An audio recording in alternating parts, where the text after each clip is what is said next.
Welcome back, everyone. I've spent decades studying how governments work and, more importantly, how they fail. I've watched administrations come and go. I've seen reform efforts succeed and collapse.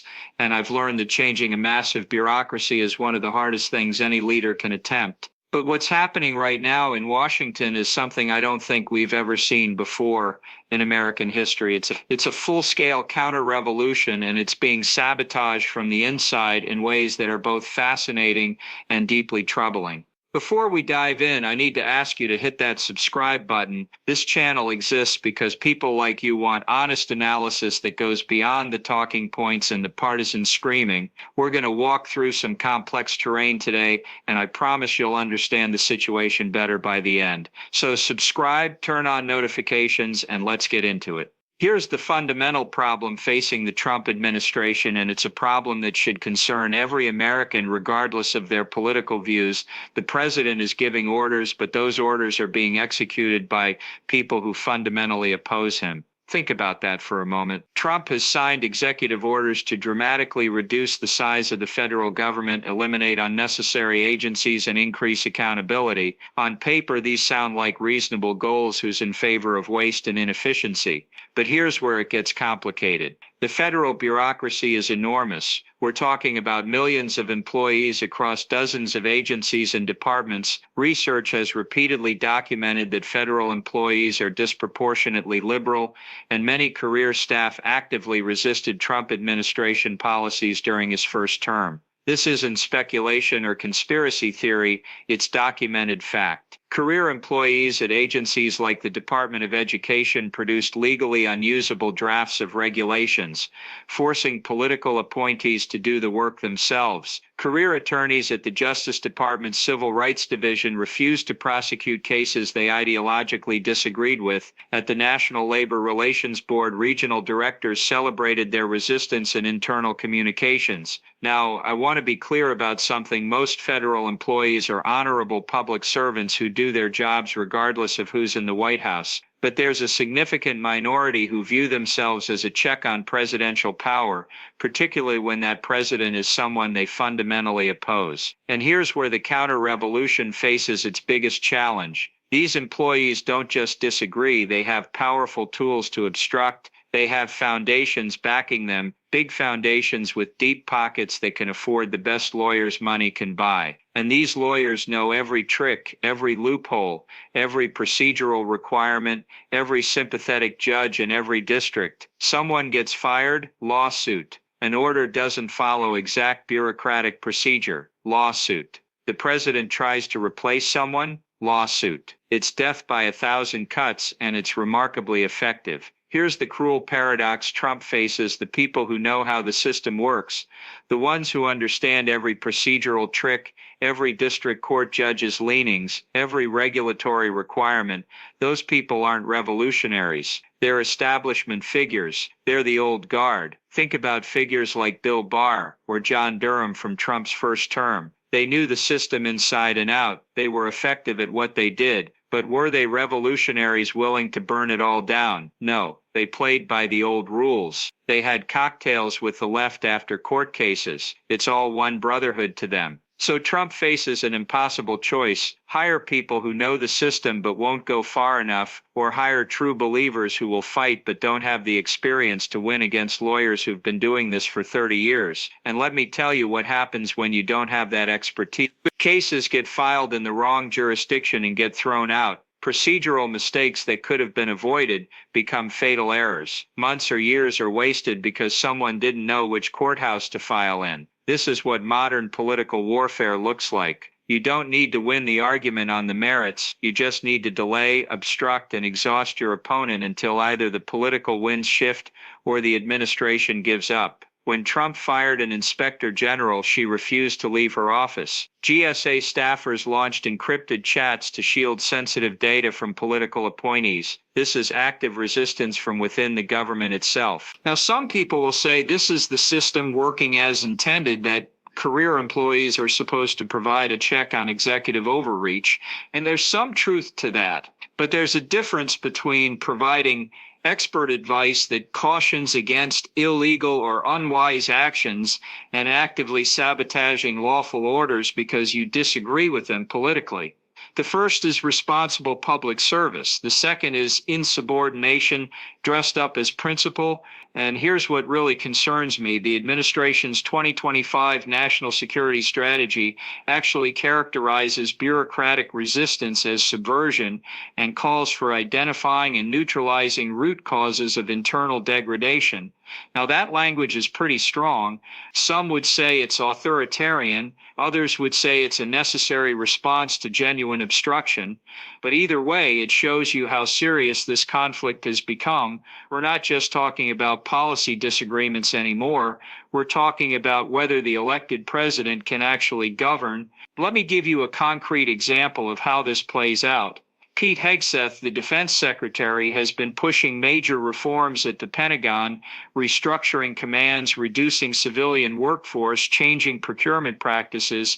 And you know what? Military recruitment numbers have surged, with the Army reaching 61,000 recruits for fiscal year 2025, exceeding goals by 115%. That's a genuine success story. Why is it working at defense when other agencies are mired in obstruction? The answer is simple. The Pentagon has a chain of command. Military officers follow orders. There are conservative generals and admirals who were frustrated with the previous administration's priorities, and when Hegseth came in with clear direction, they executed. That doesn't mean there hasn't been turmoil. There have been high-profile resignations and controversies over signal chats and security procedures, but fundamentally, orders are being followed. The military culture is different from the civilian bureaucracy, but the Department of Justice, that's a completely different story. The DOJ isn't organized around a military chain of command. It's staffed top to bottom with lawyers who are extremely good at their jobs and who often have very strong political views. When you're trying to investigate and potentially prosecute people for misconduct during the previous administration, and the very people you're relying on to build those cases sympathize with the targets, you've got a fundamental problem. Now, let me talk about something that's going to be controversial, but I think it needs to be said. Trump is getting distracted at exactly the wrong time. And I say this as someone who's spent a career analyzing how presidents succeed and fail. Foreign policy victories sound great. Nobel Peace Prizes sound great. Ending wars and saving lives, that's all noble and worthwhile. But let me tell you what history teaches. Foreign policy triumphs cement a president's legacy in the last 2 years of a second term, not in the first 2 years. Look at the pattern. Barack Obama was deeply unpopular in 2014. His party got hammered in the midterms. But what did he do? He pivoted to foreign policy. He got the Iran deal. He opened relations with Cuba. He stayed out of domestic controversies, and he left office with 52% approval after being down at 37%. George H.W. Bush won the first Gulf War in 4 days and had 91% approval. Everyone said he was a shoo-in for re-election, and then what happened? He ignored a mild recession. He raised taxes after saying, "Read my lips, no new taxes." Bill Clinton said it was worse than the Great Depression, and Bush lost. George W. Bush got re-elected, but then Iraq destroyed his second term. He wanted to privatize Social Security, which was politically insane, and it killed any chance of a successful second term. You see the pattern? Flashy foreign policy wins don't matter until you can't be heard anymore, until the last 2 years when you're not facing another election. Right now, Trump needs to focus relentlessly on the economy, period. And here's the crazy part, he's winning on the economy. Even critics are admitting it. The military recruitment surge that Hegseth is touting actually started in late 2023, before Trump was elected, driven by pay raises and other reforms, but the broader economic picture under Trump has been strong. Stock market is up, investment is flowing in. The tariff strategy, which everyone predicted would be disastrous, is actually working better than expected. So why isn't he hammering this message every single day? Because he wants the Nobel Prize. He wants the legacy. He wants to be remembered as the peacemaker. And I understand that impulse. Every president wants to leave a mark on history. But if he doesn't pivot back to relentless focus on the economy, he's going to lose the House in the midterms. And if he loses the House, he will be impeached within a week of Democrats taking control. They will subpoena his children, his business associates, every single person who ever sold a Trump-branded product. It will make the Hunter Biden investigations look tame by comparison. Now let me talk about immigration, because this is where the counter-revolution is actually showing some success, but it's also where everything could fall apart. The administration went after the worst offenders first.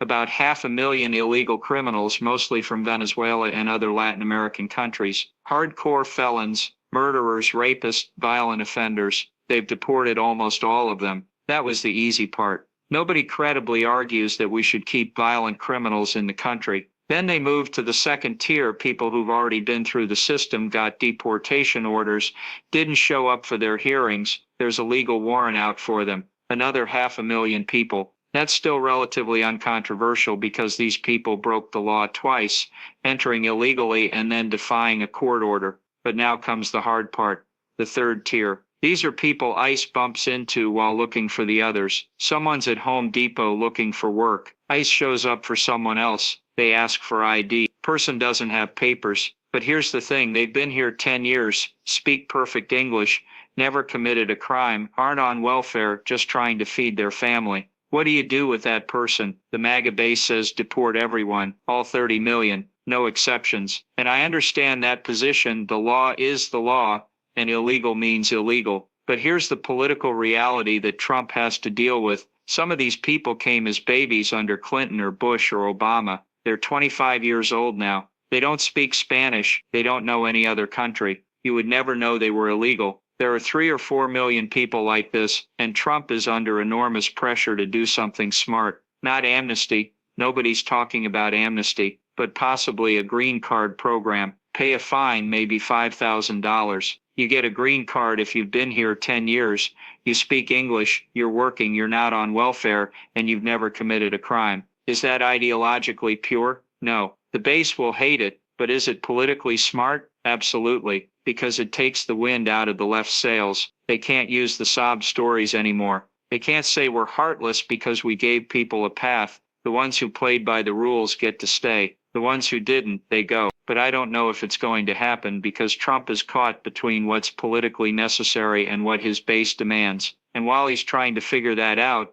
the lawyers are filing motions, judges are issuing stays, and the whole machine is grinding to a halt. Let me bring this all together and tell you what I really think is happening here, because I think a lot of people are missing the bigger picture. This counter-revolution that Trump is attempting, this effort to fundamentally reshape how the federal government operates, it's not failing because Trump is weak. It's not failing because the ideas are wrong. It's failing because the system was designed over 70 years to resist exactly this kind of change. Think about how the modern administrative state was built. It started with the New Deal in the 1930s, expanded dramatically during World War II, grew even more during the Cold War and the Great Society programs of the 1960s. By the time we got to the 1970s, you had millions of federal employees protected by civil service rules that make them nearly impossible to fire. You had regulatory agencies with quasi-legislative and quasi-judicial powers.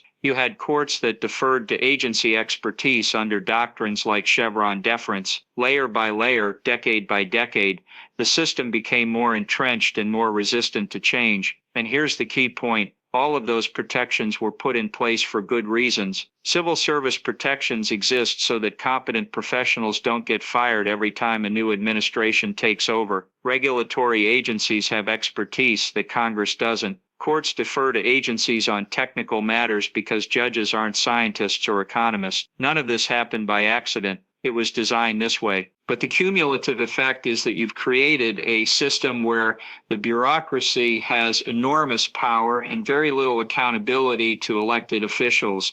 The Trump administration's new management agenda talks about ending weaponized government and holding employees accountable for results aligned with presidential policies. And I think most Americans would say that sounds reasonable. Of course, federal employees should implement the policies of the elected president. But the counterargument is that career professionals shouldn't have to violate their professional judgment or legal obligations just because a president demands it. So where's the line? When is bureaucratic resistance principled defense of the rule of law, and when is it insubordination? That's the fundamental question, and honest people can disagree about it. But what's clear is that we've reached a breaking point where the system isn't functioning the way it's supposed to. Let me give you an example that illustrates the problem perfectly. During Trump's first term, career staff at the Department of Education working on Title IX regulations would produce legally unusable drafts that would never withstand judicial review, forcing political appointees to draft the regulations themselves. Now, you could interpret that two ways.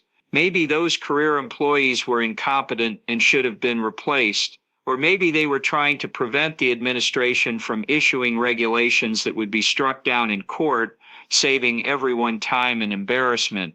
The truth probably depends on the specific situation, but the pattern is clear. There was fundamental distrust between political appointees and career staff, and that distrust is poison in a system that requires cooperation to function. When political appointees assume that career staff are sabotaging them, and career staff assume that political appointees are asking them to do illegal or unethical things, you get paralysis. Nothing gets done because everyone's lawyered up and afraid to make a decision. Here's what really keeps me up at night. I don't know how we fix this. Seriously, I've studied government reform for decades and I don't have a good answer. If you give the president too much power to fire career employees, you risk political purges and a return to the old spoils system where competent professionals get replaced by political hacks. But if you give career employees too much protection, you risk exactly what we're seeing now, an unaccountable bureaucracy that can resist elected leadership. The traditional answer has always been that you need balance, with political appointees setting policy direction and career professionals implementing it faithfully. But that model assumes good faith on both sides, and I'm not sure we have that anymore. The polarization has gotten so extreme that people on both sides view the other as not just wrong, but illegitimate. And when you've lost that basic trust, the whole system breaks down. Let me end with this thought. What we're watching in Washington right now is bigger than Trump. It's bigger than any one administration. We're watching a fundamental crisis of governance that's been building for decades. Can a modern democratic society govern itself when the permanent bureaucracy has more power than elected officials? Can career professionals faithfully implement policies they deeply disagree with? Can political leaders make major changes without specialized expertise? These aren't just Trump problems, they're American problems. My advice: stay informed, stay engaged. Demand accountability from everyone, from elected officials who overstep their authority and from career bureaucrats who undermine lawful orders. Support reforms that increase transparency and accountability while preserving expertise and professionalism. And remember that this fight doesn't end with one election or one term. This is generational. The counter-revolution Trump is attempting will either succeed in fundamentally reshaping how government works, or it will fail and the administrative state will emerge even stronger than before. Either way, the consequences will shape American democracy for decades to come. Thanks for watching. Subscribe to this channel if you haven't already. Leave a comment and tell me what you think. Can bureaucratic resistance ever be justified, or should career employees always follow orders from elected leaders? We need to build this community because the fight we're in isn't just political, it's existential. It's about whether we're still a republic of laws or whether we've become an empire of bureaucrats. Take care, and I'll see you in the next video.